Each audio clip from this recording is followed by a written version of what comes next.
윤석열 검사 독재 정권이 정적 제거를 위해서 국가 권력을 사유화한 최악의 현장입니다. 권력자에 대항하면 사법살인도 마다하지 않습니다. 검사의 나라가 돼가고 있습니다. 만약 검찰이 구속영장을 청구한다면 민주당은 어떤 입장을 취해야 될지. 아니 그거 뭐 고민할 필요가 없습니다. 직접 뇌물을 받았다는 증거, 한 푼이라도 받았다는 근거가 하나도 없어요. 불체포 특권은 강력하게 작동해야 된다고 생각합니다. 대중들이 볼 때, 국민들이 볼 때는 사실상 유죄 같은 심증을 굉장히 많이 주고 있죠. 정치적으로는 상당한 사면 초과에 이제 몰리게 된다. 이태호 특별법 제정 추진과 더불어서 이제 그 이상민 장관 해임을 요구하는 이제 목소리도 거세질 모양새이거든요. 어떻게 보세요, 이 문제는? 제가 대통령의 입장이라면 당장 해임해서 왜냐하면 대응하는 이 태도라든가 방식이라든가 모든 게 잘못됐고요. 무능하기 짝이 없어요. 이건 너무 황당해서 할 말이 없다는 거예요. 그냥 아무도 책임을 안 지는 게 말이 됩니까요? 안녕하십니까. 시사토크 다문다각의 장영선입니다. 이재명 민주당 당대표의 운명이 전국을 경랑 속으로 밀어넣고 있습니다. 지난 10일 성남FC 후원금 사건과 관련해 검찰에 출석한 이 대표. 문제는 이게 끝이 아니라 시작이라는 점이죠. 검찰은 대장동과 백현동 개발 특혜 의혹, 쌍방울 그룹 변호사비 대납 의혹 등이 이 대표를 향한 총력전을 줄줄이 예고한 상태입니다. 지난 28일 검찰 2차 소환 통보에 응한 이재명 대표, 성남FC에 이어 이 대표의 대장동 의혹과 쌍방울과의 유착관계를 정조준한 검찰. 이 대표는 지금 진퇴양난에 놓였는데요. 두 분은 이 상황을 어떻게 바라보시는지 한 줄 평 좀 부탁드립니다.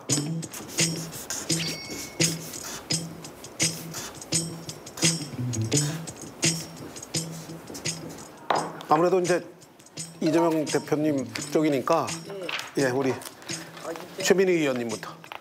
자, 저는 룰라가 될 거다. 이재명 대표가 한국의 룰라가 될 거다? 룰라가 될 거다. 아, 예. 왜 그렇습니까? 이게 룰라가 사실 브라질에서 재선 대통령입니다. 근데 이분이 이런저런 뭐 일을 겪고 나서 3선에 도전하려고 하자 그쪽도 검찰과 사법 일부가 룰라를 부패범으로 몰아서 구속시켜요. 최종 대법원에서 무죄 판결이 나서 이번에 3선에 성공합니다. 네네. 이건 뭐냐면 당시에 룰라가 구속됐을 때 룰라가 억울함을 호소했습니다. 근데 그게 처음엔 받아들여지지 않다가 최종적으로 법리적으로 대법원에서 무죄 판결을 받아요, 룰라가. 검찰이 오랫동안 이재명을 수사했지만 이 난관을 극복하면 백적간두 진일보해서 한국의 룰라가 될 것이다. 결론적으로는 대법에서 무죄 판결이 날 것 같다 이렇게 보시는 건가요? 재판 과정에서 이 사람은 돈 받은 게 없기 때문에 핵심은 뇌물 받은 거거든요. 네. 근데 직접 뇌물을 받았다는 증거, 한 푼이라도 받았다는 근거가 하나도 없어요. 예. 그래서 저는 재판에서 이기고 한국의 룰라가 될 것이다. 알겠습니다. 우리 이현주 의원님. 네. 사면 초과, 정치사법화. 네. 네. 그래서 그 이재명 대표는 뭐 개인적으로는 이제 사면 초과에 이제 처했다. 그래서 지금 보면 여러 개가 지금 걸려 있잖아요. 일단 성남FC, 그 다음에 대장동 사건, 그 다음에 변호사비 대납 사건, 이렇게 세 개가 크게 있는데 그 변호사비 대납 사건은 김성태 회장이 물론 체포되긴 했습니다만 그 어떻게 변호사비 대납이 됐는지 증명되는지는 아직까지는 검찰에서 명확하게 지금 밖으로 나오진 않았어요, 그 얘기가. 그래서 이건 지켜봐야 되는 거고요. 대장동 사건 같은 경우에는 밑에 측근들이 이렇게 전부 지금 문제가 되고 있어서 사실은 대중들이 볼 때, 국민들이 볼 때는 사실상 유죄 같은 심증을 굉장히 많이 주고 있죠. 그래서 그 부분은 이재명 대표의 혐의가 뭐냐라는 것은 대장동 사건에서는 아직까지는 수사가 다 마무리되진 않은 것 같다. 먼저 마무리가 된 게 지금 성남FC 사건인데요. 성남FC에다가 후원금을 주라라고 하면서 그것을 이제 기업에 대한 어떤 혜택, 이런 것들하고 인허가 관계 이런 것들하고 이제 연결고리가 있는 게 아니냐라고 이제 검찰에서는 그렇게 주장을 하는 거고요. 제3자한테 후원금을 주게 하는 행위 이런 것들이 실질적으로 제3자 뇌물죄에 해당이 되는가 하는 것은 이제 법원에 가서 또 다툼의 여지는 있습니다만 일단은 이걸 가지고 기소를 할 것 같습니다. 문제는 내년에 총선을 앞두고 민주당의 당대표로서의 역할을 하는데 여러 가지 제약이 있을 수밖에 없거든요, 현실적으로. 일단 정치적으로는 상당한 사면 초과에 몰리게 된다. 이런 거고요. 이게 특수부 검사 출신 대통령, 특수부 검사 출신 법무부 장관 체제 하에서 야당 죽이기 탄압 수사가 너무 과하다 이렇게 보는 겁니다. 왜냐하면 우선 첫 번째는 검찰 수사가 형평성이 없어요. 공정하지 않아요. 너무 불공정해요. 어떤 면에서 불공정하다고 도이치모터스 주가 조작 사건의 경우는 재판 과정에서 검사의 입에서 영부인과 영부인의 모친의 소위 통정거래 정황까지 나온 상황이거든요. 수사검사 입에서 나왔다고 합니다. 그러니까 이런 상황에서 이번에는 또 도이치모터스 관련하여 금융감독원이 2012년에 불공정 거래 행위를 조사하고도 흐지부지했다라는 의혹까지 재판에서 제기됐어요. 이런 상황에서 조사 안 하잖아요. 어떻게 보세요, 이 문제는? 이 문제에서 도이치모터스 사건에서 유죄다 무죄다를 지금 단정하기는 어렵고요. 다만 저는 이것이 누구 편이다 이렇게 해서 진행돼서는 곤란하다라고 생각을 해요. 원래 보수의 가치라는 것은 굉장히 정직하고 그리고 투명한 걸 추종하는 세력들이죠, 원래는.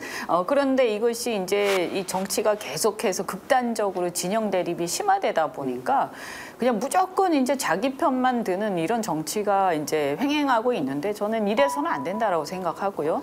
이재명 대표에 대해서도 성남 FC 같은 경우에 원래 무혐의로 끝났지만 그래서 다시 꺼내가지고 다시 수사를 하고 보강 수사를 했더니 기소할 만한 상황들이다라고 판단하는 거 아니겠어요, 검찰에서는요. 그런 것처럼 저는 이 도이치모터스 사건도 과거에 경찰에서 혐의가 없다라는 식으로 이렇게 판단을 했는지 모르겠으나 그 이후에 드러난 여러 가지 정황들로 봤을 때 계속 의혹이 제기되고 있는 것이고 그래서 다시 수사를 제대로 할 필요가 분명히 있다, 국민들이 봤을 때는. 그리고 그것이 영부인과 관련이 있든 없든 저는 그것은 상관이 없다. 왜냐하면 상관해서도 안 된다. 야당의 대표도 지금 수사를 받고 구속영장이 청구되냐 마냐 하는 시점이기 때문에 지금 영부인이니까 우리나라가 무슨 왕정국가입니까?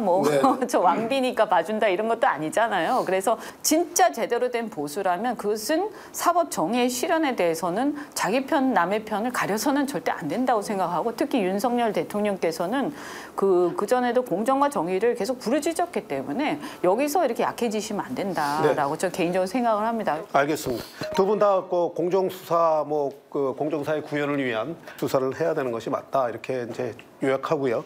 다음 질문으로 좀 넘어가고 있습니다. 이재명 대표에 대한 이제 검찰 수사가 속도를 내면서 이 대표에 대한 이제 구속영장 청구가 임박했다는 이제 관측이 계속 나오고 있습니다. 그런데 이 대표는 예전에 이제 불체포 특권 폐지를 이제 주장했었습니다.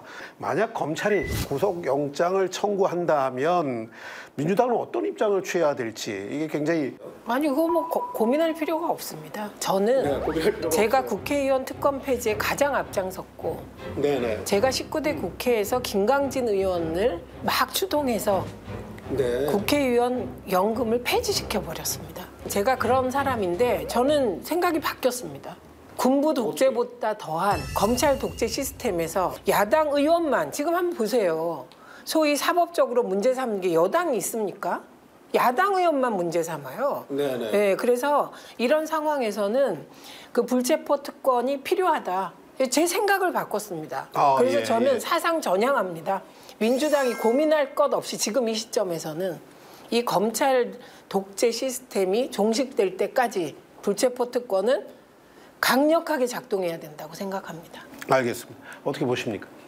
이제 이 사안에 대해서 제가 정확하게 사실관계 다 알고 있지 않기 때문에 다만 저는 검찰을 맹신하는 태도도 위험하다라는 정도는 제가 동의를 해요. 왜냐하면 굉장히 유명한 사법농단 사건 그분들 다 지금 무죄로 끝났어요. 얼마나 억울하겠습니까? 근데 저는 그때도 이러한 행태는 문제가 있다. 왜냐하면 우리가 정치적으로 탄핵을 하고 뭐 불신임을 하고 그건 뭐 그런 거지만 우리가 조선시대에 사활을 하는 것도 아니고 네네.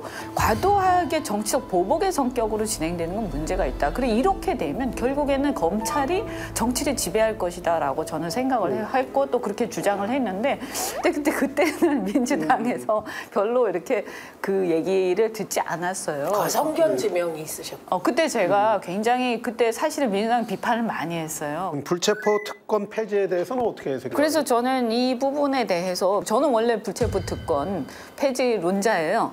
예. 그런데 이재명 대표가 재판을 통해서 본인의 어떤 무죄를 주장하고 이런 건 좋은데 당 전체가 이렇게 쓰려고 하는 것은 그렇지 억울할 수도 있겠죠. 민주당의 주장에 의하면. 그럼에도 불구하고 현실적으로 이것이 과연 현명한 선택인가라는 것에 대해서는 좀 의문이 있어요. 네네. 지금 뭐 계속 두 분 말씀하는 거를 들어보니까 이제 검찰이 그 정치를 장악해서는 안 되는데 지금 검찰 독재가 더 심각하다. 무섭다 뭐 이런 얘기들을 지금 우리 최민희 의원님 얘기를 하시는데 민주당이 계속 이제 검찰과의 전쟁으로 내몰리는 이제 민주당 내부에서는 이제 부담일 것 같습니다. 아무래도 이제 문재인 정부 때 조국 장관의 선례가 있어서인데요. 이 대표 그 조국 전 법무부 장관의 전철을 밟을 수도 있지 않은가 싶은데 이 문제 어떻게 보십니까? 우선 검찰과의 전쟁을 민주당이 한다? 저는 전쟁을 했으면 좋겠습니다. 네네. 지금 민주당은 일방적으로 탄압을 받고 있어요. 전쟁이 아니고 일방적으로 탄압을 받고 탄압이죠. 있다? 왜냐하면 민주당이 검찰에 대해서 뭘 할 수 있습니까? 네. 조국 전 장관의 경우도 사실 주가 조작 가족 사기단이었잖아요, 처음에. 그런데 그 부분은 사모펀드 그거 다 무혐의 내지는 기소도 못한 것도 있어요. 그래서 결국 남은 거라고는 표창장과 소위 입시 비리와 관련하여 정경심 교수가 4년 받게 됩니다. 그 편법들을 쓴 사실 일부를 인정하고 사과했어요. 이때도 역시 그 용두삼이었어요, 수사가. 그런데 이재명 대표는 그 뭐가 없어요, 지금. 검찰의 인디안 기후제식 수사는 검찰이 목적을 달성 못한 것으로 보이죠. 돈을 못 찾아냈으니까요. 알겠습니다. 우리 이현주 의원님. 네. 그러니까 이제 검찰도 이제 지금 부담이 있는 건 맞아요. 왜냐하면 어쨌든 이재명 대표가 문제가 없는 건 아니지만 분명히 지금 대장동 사건에 자기의 밑에 사람들이 이렇게 다 됐기 때문에 설사 증거 안 나오더라도 사실상 국민들한테 상당히 거기에 대해서 신뢰 떨어진 건 사실이에요. 그럼에도 불구하고 사법 정의는 어차피 증거를 통해서 해결하는 거기 때문에 대장동은 그냥 엄청 난리가 났었는데 그냥 그걸로 끝나고 그냥 다른 사건들로만 네네. 수사를 한다, 이렇게 기소를 한다 했을 때는 검찰도 이 시간이 지나면서 상당한 어떤 부담을 가질 수밖에 없다. 그래서 아마 고민이 되지 않을까 싶습니다. 네. 자, 이번에 이제 쌍방울 그룹 뭐 수사 사건 얘기로 좀 넘어가 볼 텐데요. 저 김성태 전 이제 쌍방울 그룹 이제 회장을 수사적인 검찰은 구속영장에 김 전 회장의 대북 송금 혐의를 갖다가 이제 적시를 했단 말입니다.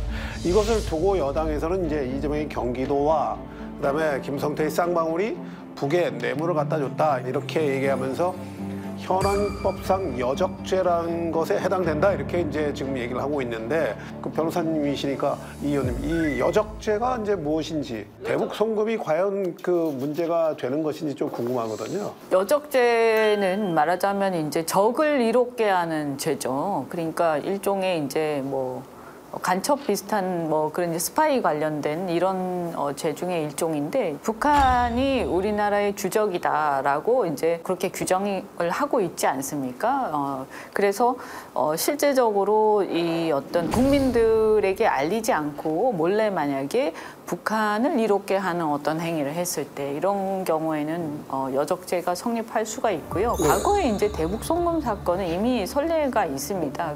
김대중 대통령의 비서실장이었던 박지원 의원 전 의원이 유죄가 인정된 것도 있고요. 예, 그래서 그 선례가 있기 때문에 그래서 불법적인 대북 송금을 했다라고 하면 김성태 회장 당연히 문제가 되는 것이고요. 근데 문재인 정권 당시에 북한 개발 이슈가 있었기 때문에 그것을 염두에 두고 자신의 어떤 사업적 목적으로 단순히 이제 북에 일종의 뇌물을 준 것인지 아니면 이것이 경기도하고 공동으로 뭔가 모의를 해서 경기도 차원에서 이것은 뭐 이재명 당시의 도지사가 이것을 의사결정 안 하고서는 경기도 개입할 수는 없는 거죠.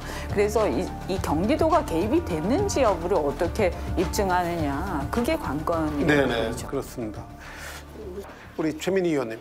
김 전 회장이 이건 사적인 내 개인 돈이고 이건 쌍방울의 사업이었지 경기도와는 무관하다. 지금 이 입장을 견지하고 있어요. 네네. 그리고 자꾸 쌍방울하고 이재명 대표를 엮는데 이건 너무 황당해서 할 말이 없다는 거예요.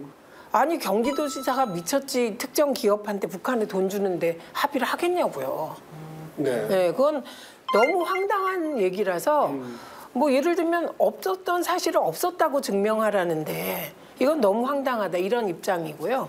그리고 소위 변호사비 대납은 저는 이건 검언 유착 카르텔이 만든 조작이라고 봅니다. 네네. 예, 여론 마녀 사냥이고 왜냐하면 이태영 변호사라고 있어요. 그 이태영 변호사가 이재명 대표의 변호인이었거든요. 네네. 선거법 네. 선거법 재판에서.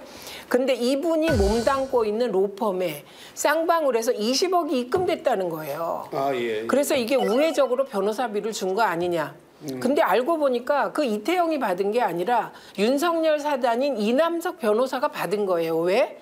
쌍방울 M&A에 예치 자금 비슷하게 받았다가 M&A가 실패를 했어요. 그래서 쌍방울로 들어간 것까지 검찰이 자금 추적을 통해서 확인했다고 합니다. 그러니까 에스크로우로 들어왔다가 나간 거군요. 네, 그래서 결국은 그러면 지금 M&A 자금으로 들어왔다 나간 거. 에스크로 돼 있다가 나간 것이 확인이 됐으면 검찰 더 이상 검찰에서는 조사했고 못하는 거죠. 확인했고 그리고 이태영 변호사가 돈 받았는지 그야말로 사전 8촌까지 탈탈 털었다고 합니다. 네네. 그런데 돈 받은 사람이 없어요.